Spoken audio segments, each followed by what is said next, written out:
Welcome back to Grand Tactician The Civil War. This is episode 5 of my Union campaign. But before we get started, I just wanted to point out that patch 1.06 beta has come out. This is on the development patch on Steam, so I don't think it's out on full release yet, but there is a new patch out, so I don't know if that's going to affect the game in any way. But while we're here, let's have a little look what the changes are. And just before I get started here, I will chapter this, so if you don't want to see this, you can just skip past it. So, rebalance the game's economy. This makes blockades and other trade war measures more effective. That's awesome to hear. Player can now construct economy and military buildings. Again, that's good.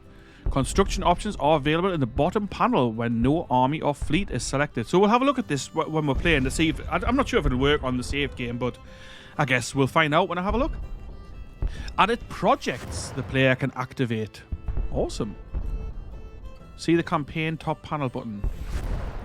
I guess we'll see that when we get into the game. Change the way subsidies work. They are now generated and can be spent by player for activating projects or constructing and upgrading buildings. Sounds good to me. Added a list of garrisons and new map filters under the compass. Cool. It's awesome that these developers are still working on this game continuously. They've really gone all out with this. And it's a really in-depth game. I know I always complain on there about the AI and stuff, but like I do actually really love this game. Change the way weapon production works via new weapons tab in military management panel. Player can order weapons to be produced or imported. Now that is an awesome way to have it, because at the moment the way it worked, you didn't really have any control at all over your weapons. I was just kind of watching the little video in the background there, and I've been playing War of Rights lately, which I'm hooked on. It's awesome. If you've never played War of Rights, you should have a look at that. Just on a total different tangent there. But back to this anyway. Campaign and battle AI improvements. Obviously, improvements are needed for the AI for sure. Rebalancing bug fixes, yeah. Notice this is an early beta version. The new features are still missing some assets like images and placeholders are still in place. So it's still a work in progress. But that's it basically. So that's patch 1.06. It sounds really good. It sounds like they've put a lot of work into it. And let's see how this reflects in this campaign. I've talked enough and we're going to get started once I load this in. But if you're new here, remember, please subscribe, leave a comment, and go back and watch the other series. I finished Confederate Campaign recently, and this campaign is now into episode 5. So I'm going to load up the game now and we'll see how this new stuff affects things. So yeah, we're loading in here. Hopefully the new AI stuff and things won't knock this game up too much. I suppose if it does, I'll start a new campaign with the Union and take it from scratch. But if it doesn't, we'll see how it goes. We'll see what the new features are like. We can experience them together if you're not familiar with them. Alright, so that's the game loaded in, and straight away we can see that things are looking different. I'm not sure I like it. But then that's probably just because change is strange. Let's see what we've got here. The tooltips are nearly the same. So Union invasions, supply alert, and then economy alerts. Cool. So that wasn't actually a feature before at all. So production shortages, ineffective companies. This is actually pretty damn impressive. Iron ore production. So, like, for example, we'll take iron ore production at the very bottom there, the production shortages. 93.4k versus demand of 101.3k, so we are down on that. Food production. We only producing 270.7k versus the demand of 617, so way down on that. Copper ore down. Fish production. Demand of 1 million. That's pretty cool. British intervention. Let's have a quick look through the options here. Campaign filters, front lines. That's still the same. Medical treatments. Not sure what that's adding. I guess production. Cotton fertility. Let's grow it in the ocean. Crops. Rice. Sugar. So this is going to add a whole new angle to everything. Policies. Let's have a little quick look at them. See, are they still the same? Do we have extra things? Not sure. I think they're about the same. Probably the same, actually, yeah. Finances. We've got some different colours here, which is nice. It kind of takes things apart a little. Keeps them apart. No promotion possible. Yeah, Major General. Right, so this is the new screen then. So we can order more things to be made here, I think. British rifles, British artillery. I mean, obviously the Confederates used a lot of British rifles, I think. Like they had the Enfield rifles. Enfield rifle muskets. French warships, cool. Hall's carbines. Legacy rifles. Rebuilt ironclads. So there's a whole host of things to choose from. Yeah, whole new things. Projects. So this is the project screen that they were talking about. Armoured gunboats. Austria is willing to export its service small arms in large numbers. The import deal consists of cheap, older Augustin muskets.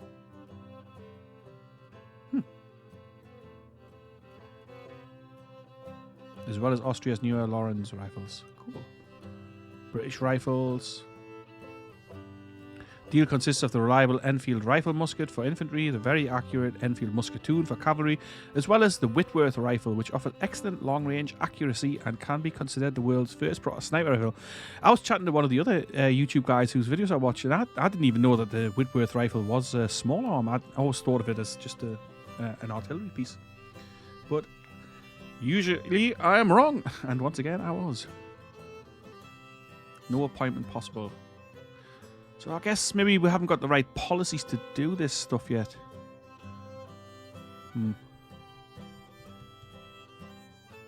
Maybe it'll become more apparent as the game goes on. But anyway, so I'm gonna leave looking at the new features for now, because this is a game video really. So it was just a quick look at it, and we'll pick them up as we go on. But first, actually, before we start, there's more stuff here. Federal buildings. So we can now build hospitals, news agencies, military academy. That's really awesome, actually. Prison camp. So we can now keep the POWs, you know, when you capture them after the battles and things. So they're actually some use for them. Brickworks, farms, foundries, ironworks. So we can choose to approve them and build them. And the railroads, you could already do that previously. This really adds another dimension to the game, and it's going to improve the longevity of the game and general feeling of the game. I mean, I think it's pretty awesome. Right. Anyway, before this is enough talk of this sort of thing now. Economy alert. Oh, okay. So there's all sorts of new stuff going on here, but I'm going to just try and crack on with the game. We have got the Valley Department absolutely annihilated here. They've just suffered so many casualties after their battle, and they're kind of stuck and can't move because of low readiness. Patterson is struggling there. Let's have a quick look at his force. I'm going to do a bit of organising off camera, and I'll be back with a reorganised force.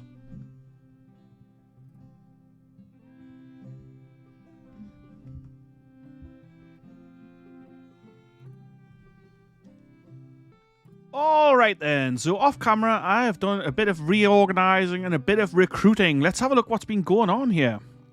So I've left McDowell's Army of Northeastern Virginia, exactly the same as it was, because we don't want to recruit into this army to lower its readiness.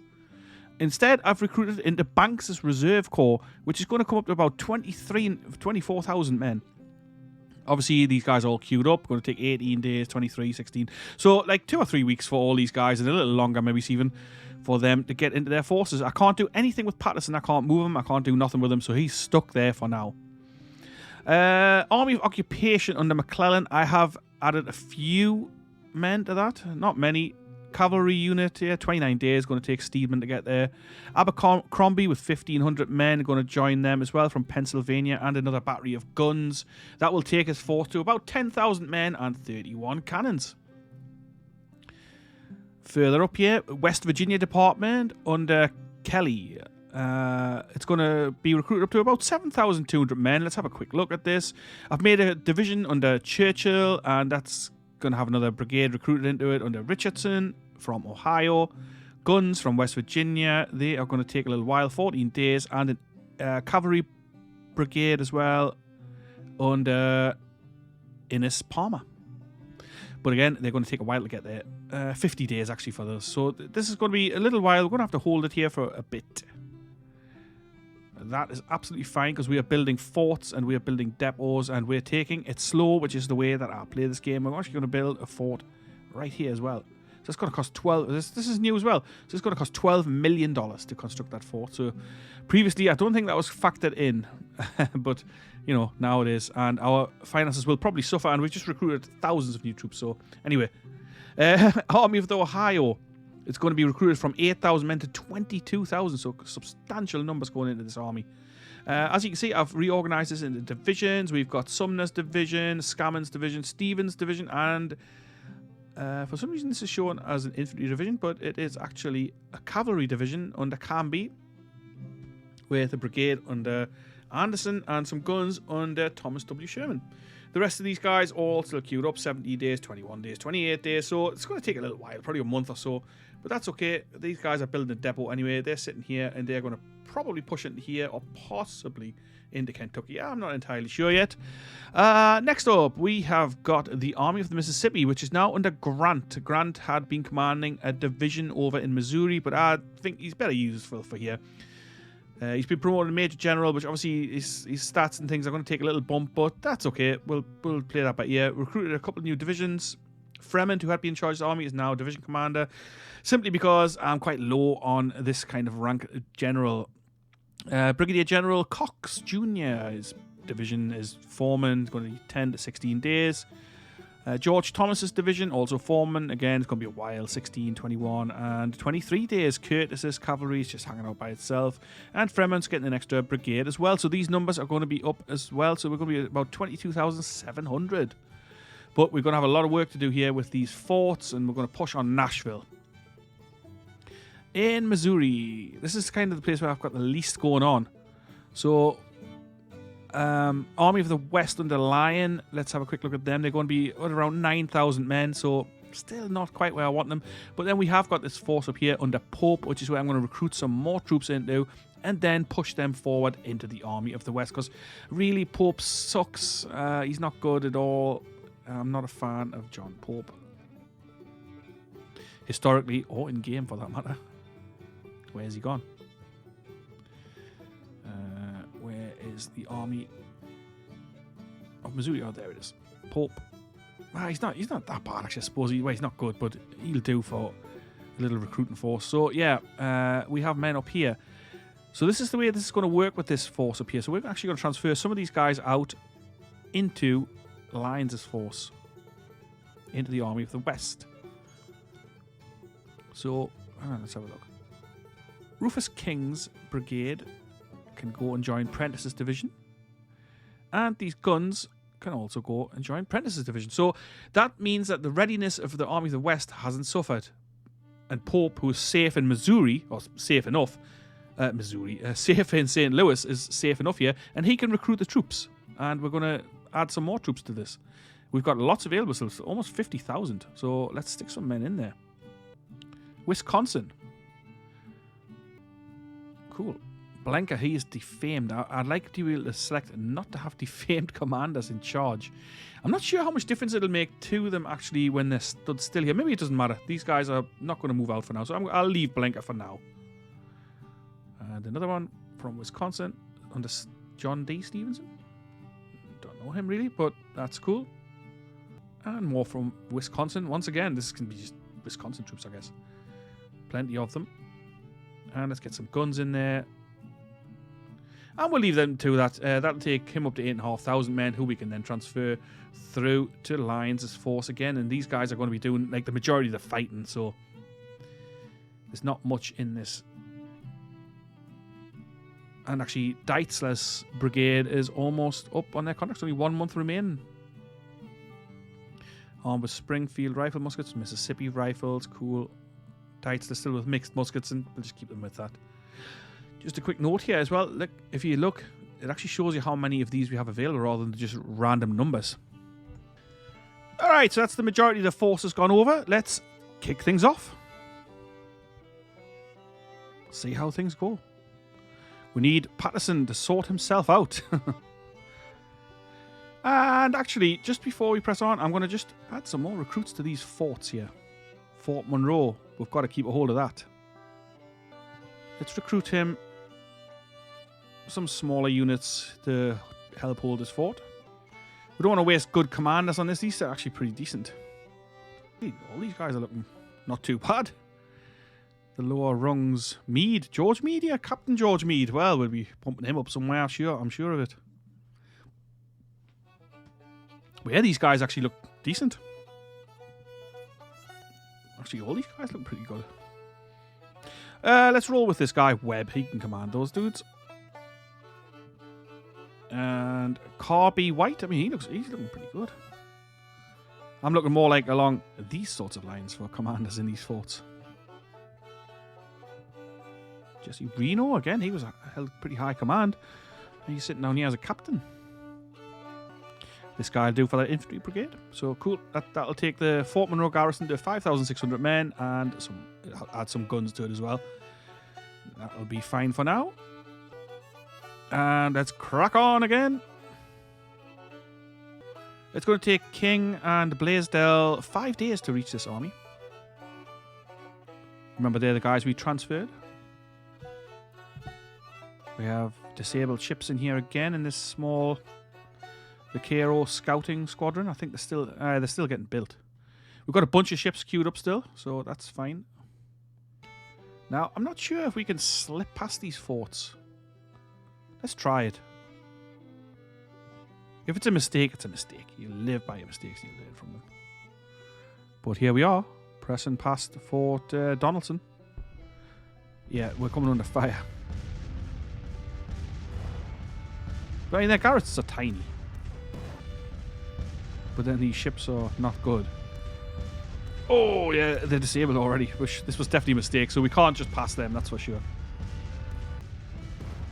Not with these ships, anyway. Yeah, that was a disaster. And that is actually the same thing that happened to this Mississippi fleet. I should have known better.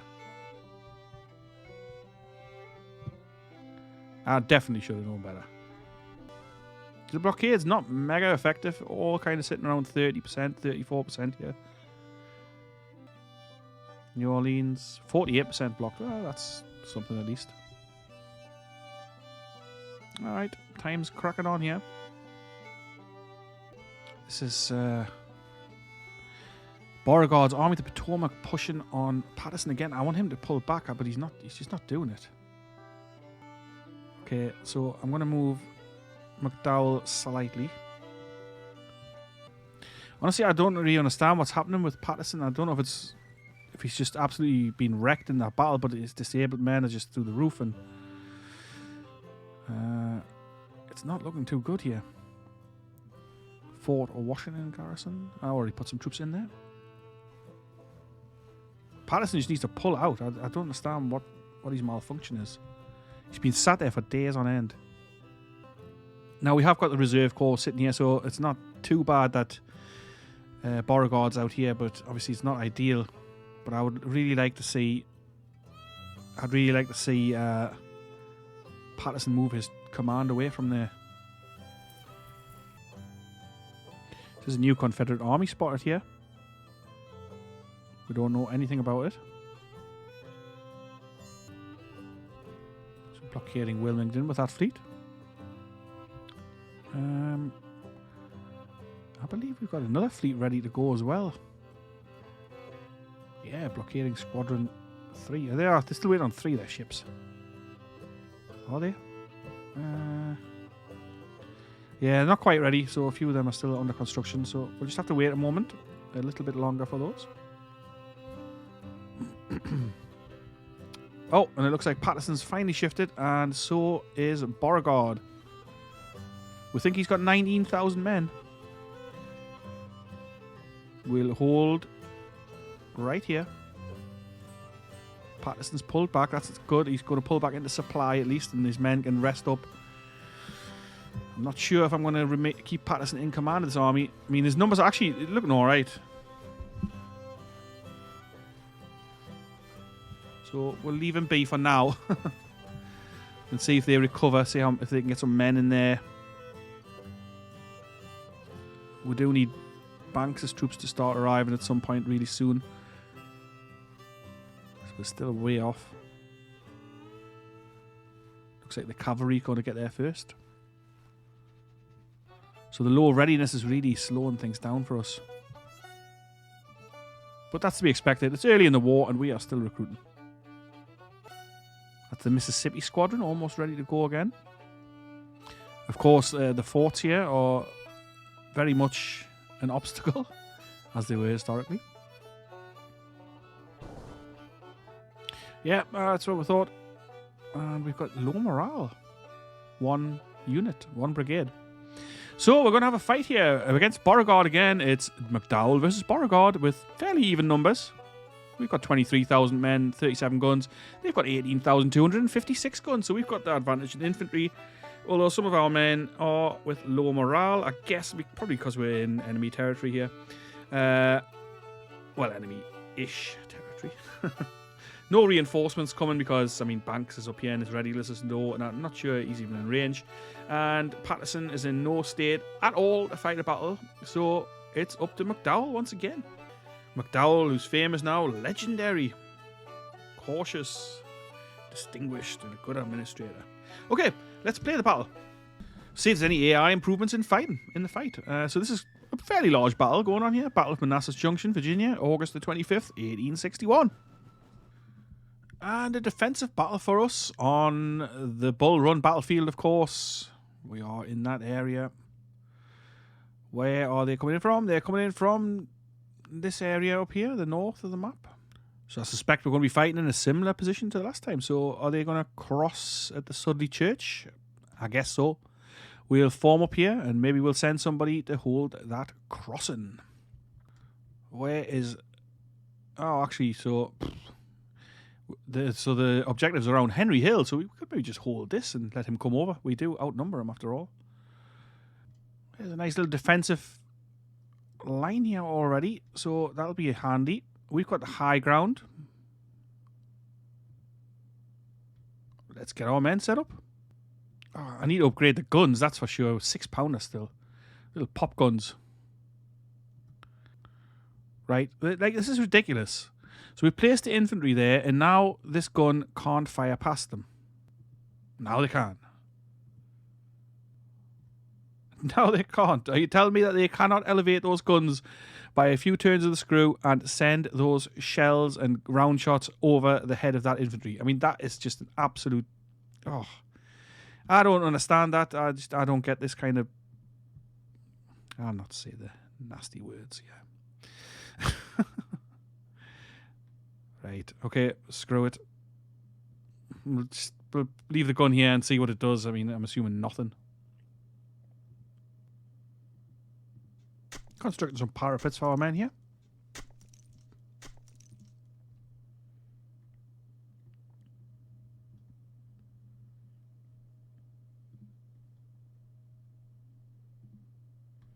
So it's Burnside's men that are nervous. Let's detach those guys and we'll keep them back for a reserve. Okay, so Runyon's going to be in advance here on the right. If need be, we'll pull him back and we'll fight on this hill.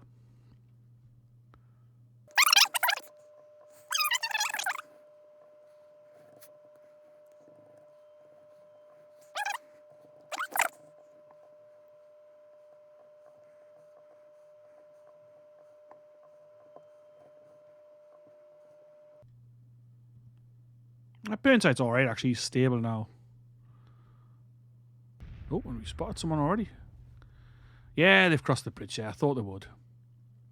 So if they do come for Runyon's division here, then we can swing the rest of our army and take them on. Jones, Gregg. I mean, they're already breaking. Excellent. Just going to move Burnside up a little bit.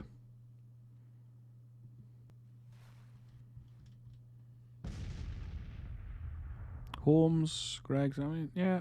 Some of them come from up here actually as well. First Brigade there. Let's pop these guys right here. Plug this gap in the middle. Move those 6-pounders up a little. And these 6-pounders over here actually have some targets to aim at. Yeah, so their morale is quite low, actually 44.1. We're on 52.9. Speed it up a little.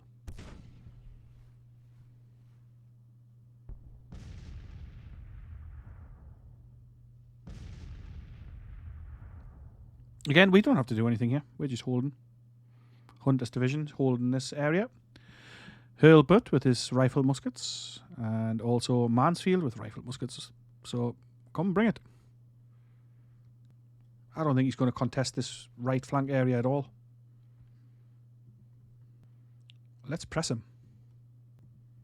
Nobody's going to come over this bridge either, I don't think. So, let's move the Volunteer Brigade. And if somebody does come over that way, we have got Burnside, who's going to be positioned just here, and we can shift him. So, come on, Beauregard, let's have you.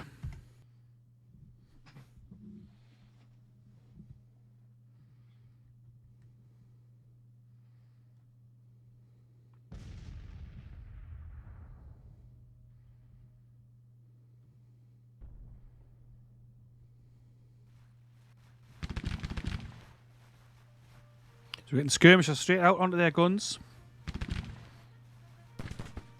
Handy to have these Springfield rifle muskets. Good range on them. On the guns, on the guns. Why are they not targeting the guns?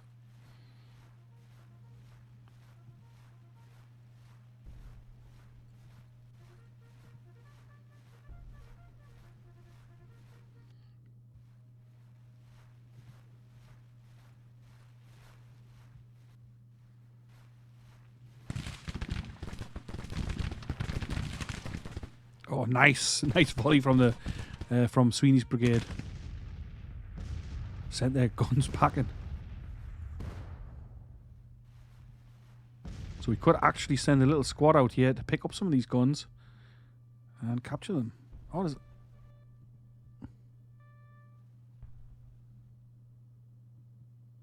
that mean it's the skirmishers are going to capture them? That's fine by me. I'm not entirely sure if these guys are capturing them or if this is some kind of glitch. Let's try. We'll try and call the skirmishers back, and then I'll send a party to capture the guns. Doesn't seem to be doing anything. Okay. Right, so their guys are formed up, and they're going to come.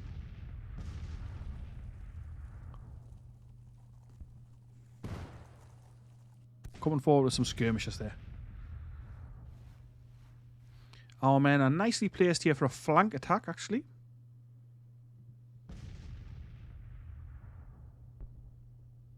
Is that their guns formed up again? I'm not entirely sure what happened there because I wasn't quite looking at this area. Okay, let's get these skirmishers back on it. Take those guns out for me, please, if you would be so kind.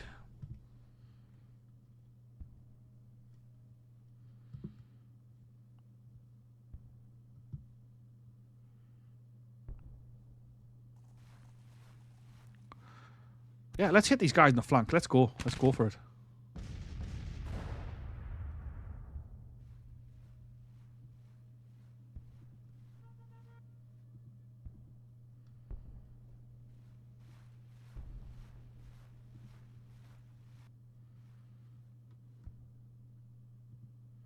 Yeah, we sent these guns packing again, unless it's a different unit. I'm not entirely sure. I think it's actually a second unit.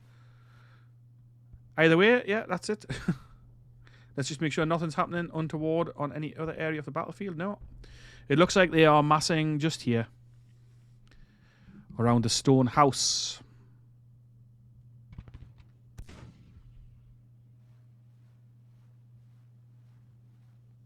Bring it. Where is the division commander? Runyon. Right here. Let's get him up there with his men. Let's speed this up. Still not even 9 in the morning.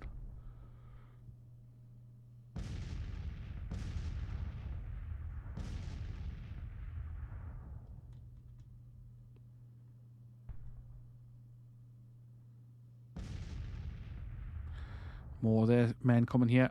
Van Dorn, Sibley. They're going to actually hit us in the flank at this rate.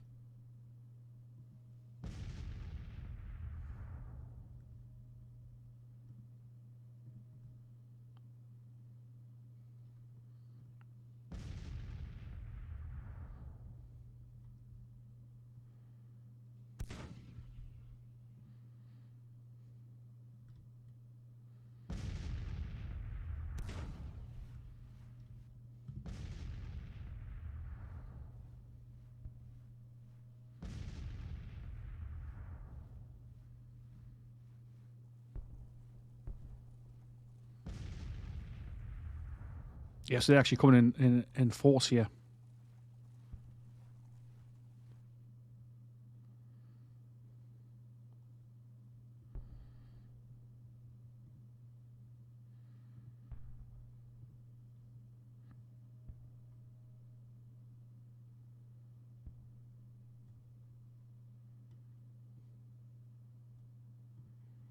It's okay. Sweeney's men should be in position and those skirmishers should slow them down a little.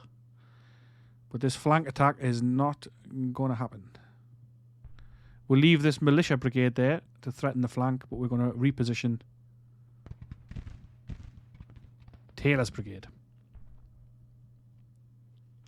Sounds like some infantry's opening up. I'm not sure where exactly.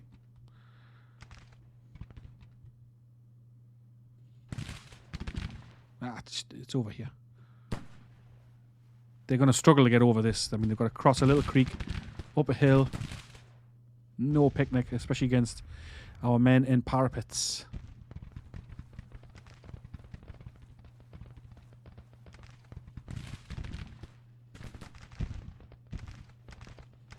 Armed with rifles.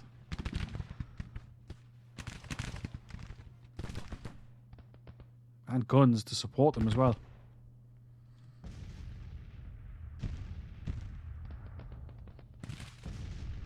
The 8th Brigade routed, 150 casualties.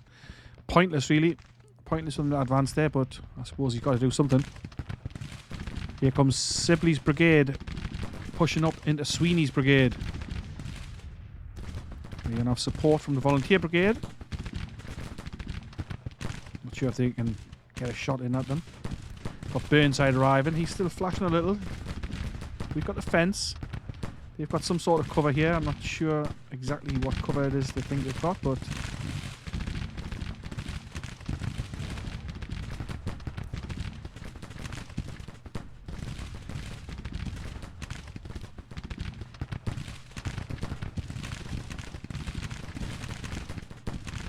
I'm going to move Burnside on that flank. See what he can do. I mean, his men are not in the best shape.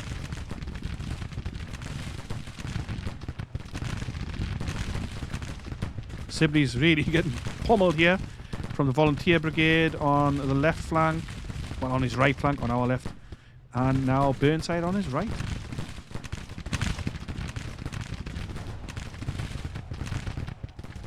Sibley's broken. Oh.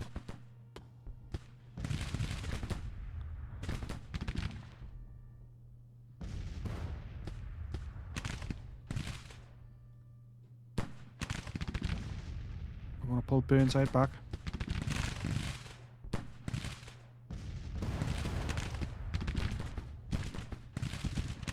Oh, and Burnside's broken already. Ugh.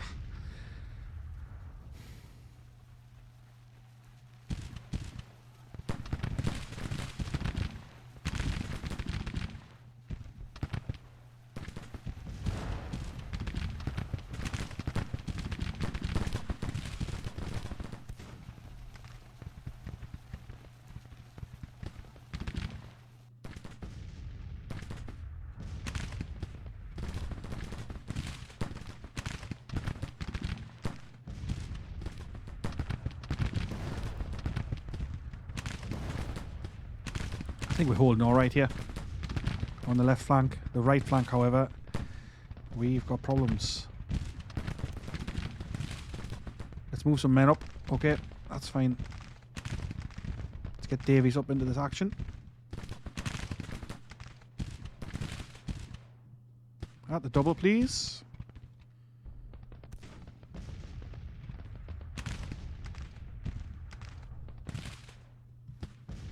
And the militia brigade as well, please, over here. Also at the double. Nice to see Davis straight on the action there. He did a good job in the last battle also. Let's get these howitzers moved up.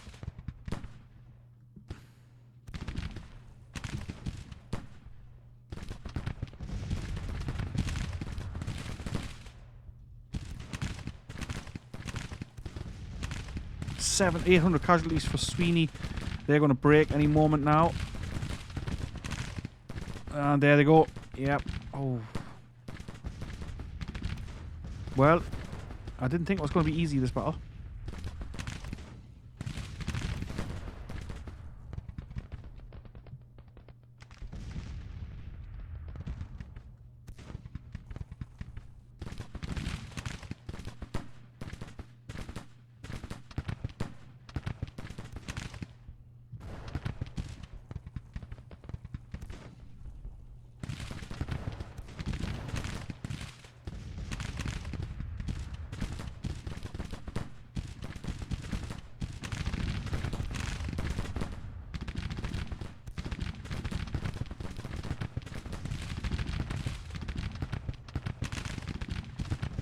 Oh, so they're going to rout before they even fire in them. Both units are already struggling with morale.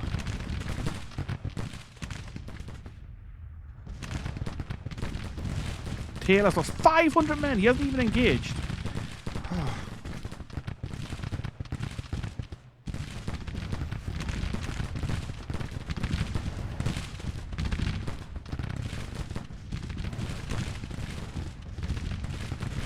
Oh my god. I think this battle is lost. Poor decision making from my part and cheating from the computer. AI cheating.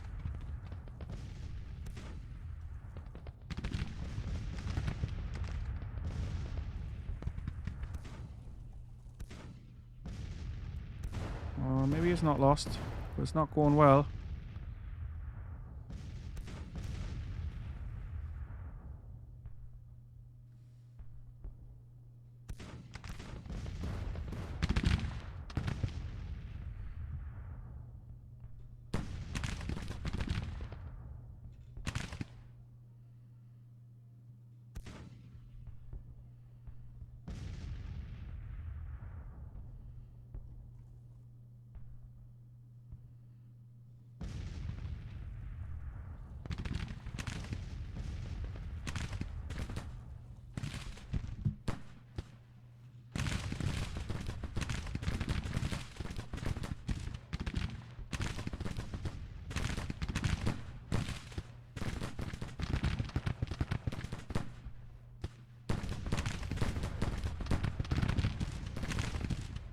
Sibley's reformed and come back for a fight.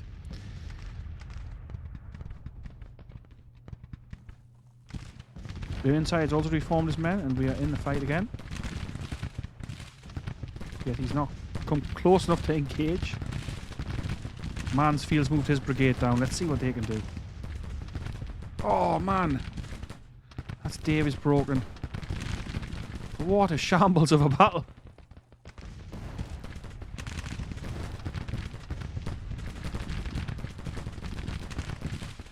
Taylor's men doing a good job here. Keep it up, lads.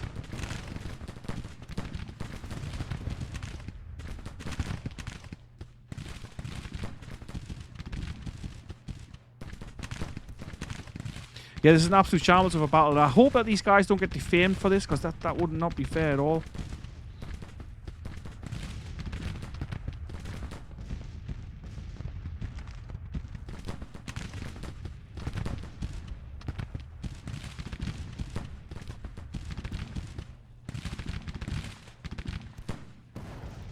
I think they're starting to fall back. And to be honest, I'm quite happy to let them go. This was a bloodbath. Both sides lost a fair amount of troops here.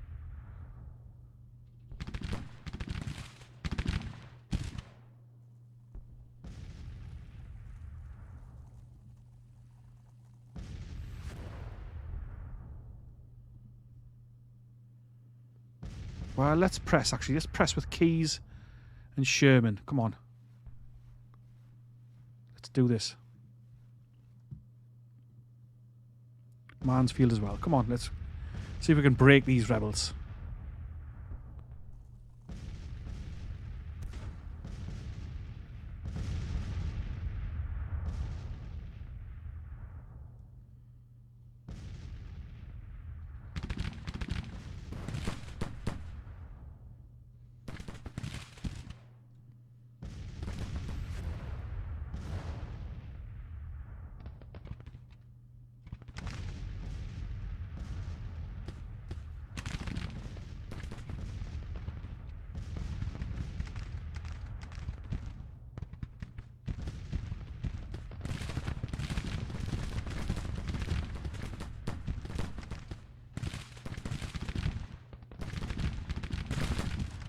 Right, Sherman sent them packing. We've sent these guys running.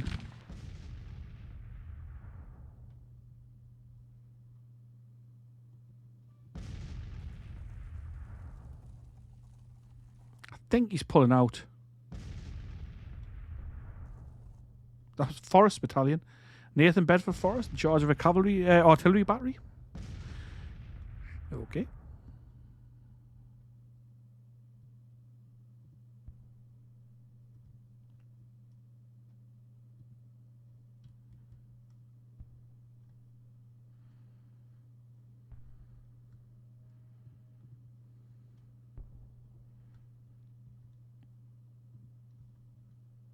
It seems to me the AI's had enough and he's pulling out.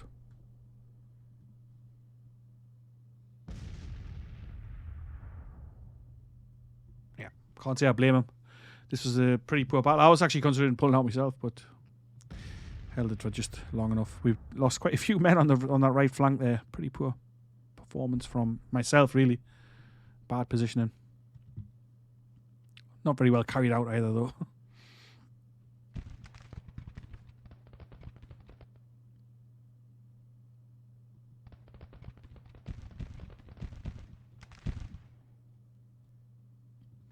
Nice job from Sherman. Major victory. Oh, so that's because I think it's because we pursued, but casualties are fairly even on both sides. Actually, it was a grim battle. This, very, very grim. But you know, that's the way of war, I suppose. 3,000-ish casualties aside here. That's a lot of slaughter for this time of the war as well. It resulted in a major victory. I don't think I'll call it a major victory, but it was pretty good. So they lost nearly all their guns again. We didn't lose any guns. 3,000 casualties for us, 3,300-ish for them. Like I say, that was a grim, grim battle. Brigadier General Sweeney has fallen into disgrace in the eyes of his men, the public. Harsh. I mean, this was a harsh battle. I feel like people are falling into disgrace far too quickly. Maybe we'll give him command of a fort or something somewhere. Let's see what it's got to say there. The enemy suffered 3,334 men. There are 471 killed, none captured. Their morale is believed to be stable. Our casualties are 3,009 with 398 killed, 471 missing, and the rest wounded. Morale's confidence supply mediocre. Captured about 2,000 rifles and 30 guns. Right. So, again, another big battle in Virginia. We've only had battles in Virginia. I'm sure at some point soon we'll be having battles in other theatres, so fear not. The new patch looks good. I like the look of the new layout and the new things, the new bits and pieces. I hope you enjoyed this episode. It was a bit of a short one, a bit of a hodgepodge one with this new patch coming out, which I wanted to have a look at. But anyway, so if you enjoyed it, please leave a like, leave a comment, come and subscribe to the channel if you're new here, and let me know what you thought of it in the comments. Basically, the plan remains the same. We're kind of staying on the defensive-ish in the east. We'll push through into various different places here. We've got the Army of the Mississippi poised under Grant to go and take on Polk, maybe. So, well, we'll be rampaging around the place. We've got to take care of these forts, of course, to open that Mississippi River up. We've got the Army of the Ohio, which is going to be a fair size, and that'll be pushing down as well. In terms of manpower, they've got 54,000, we've got 74,000. Navy tonnage, we're miles ahead.